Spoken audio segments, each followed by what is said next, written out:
Hello everyone! If you want your pin bone to be small, then the initial aspect ratio size should be smaller than the image size.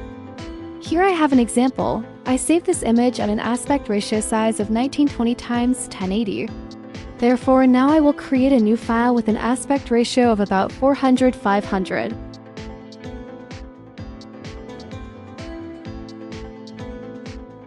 Then insert the character image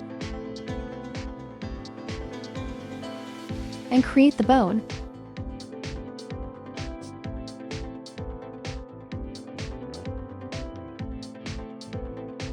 As you can see, the pin bone I created is compact in size.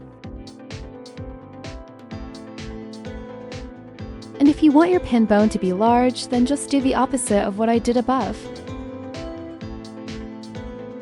Here I have an example. I saved this image at an aspect ratio size of 1920 x 1080.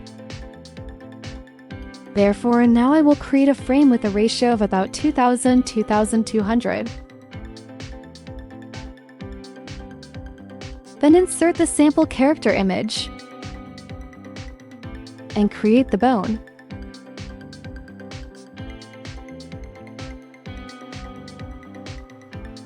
As you can see, the pin bone I created is very large. If you have a better way, please share it so everyone can know. Thank you for watching. See you again!